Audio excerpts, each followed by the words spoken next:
Hello बच्चों, आज हम लोग व्याकरण का रिवीजन करेंगे। ये सारी चीज़ें मैं आपको एक बार पहले पढ़ा चुकी हूँ, लेकिन आइए इसको एक बार फिर से रिवाइज करते हैं। तो पहले जानते हैं व्याकरण किसे कहते हैं। व्याकरण से हमें भाषा के शुद्ध रूप का ज्ञान होता है। व्याकरण के नियमों द्वारा हम शुद्ध पढ़ना व लिखना सीखते हैं।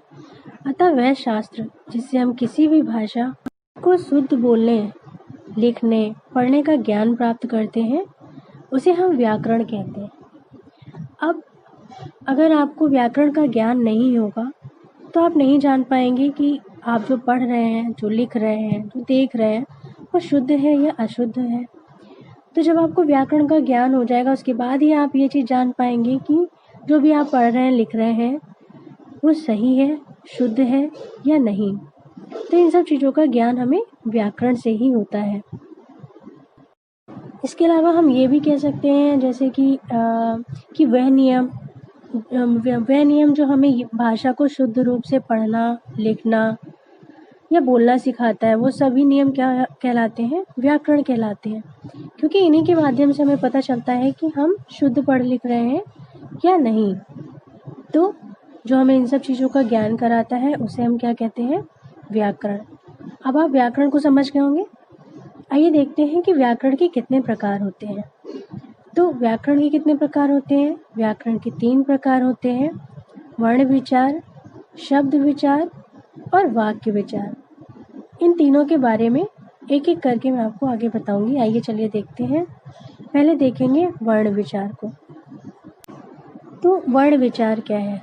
वर्ण विचार में शब्द की रचना वर्णों से होती है। ये तो आप सभी जानते हैं कि जब भी हम कोई एक शब्द बनाते हैं, उसमें कई वर्ण जब प्रयोग होते हैं तभी एक शब्द बनता है।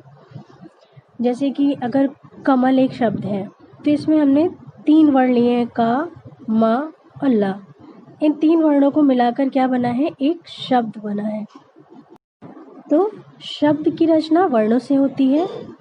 वर्ण विचार से वर्णों के आकार, उच्चारण, वर्णों में के मिलने से शब्द का निर्माण आदि का अध्ययन किया जाता है। किसके अंतर्गत? वर्ण विचार के अंतर्गत।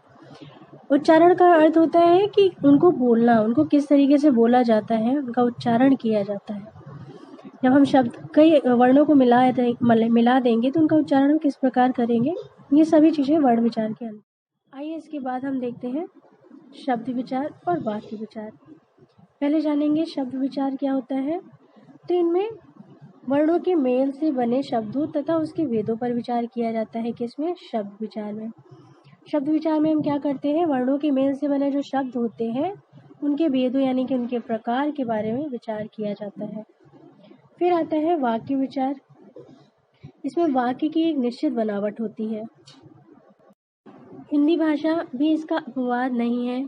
हिंदी में सामान्य रूप से वाक्य में पहले कर्ता और कर्म और अंत में क्रिया होती है। जैसे कि कोई एक वाक्य में आपको बताती हूँ, राम घर जाता है। तो इस वाक्य में राम होगा कर्ता, घर होगा कर्म और क्रिया होगी जाता है, जो कि अंत में लगी हुई है। और देखिए इसमें बताया भी गया है कि किसी भी वाक्य में पहले कर्ता होता है, फिर कर्म होता है और अंत में क्रिया होती है। एक और उदाहरण के माध्यम, जैसे कि यहाँ देखिए, लड़की गेंद से खेल रही है। तो वाक्य दिया गया है क्योंकि यह शब्दों के मेल से बना हुआ है।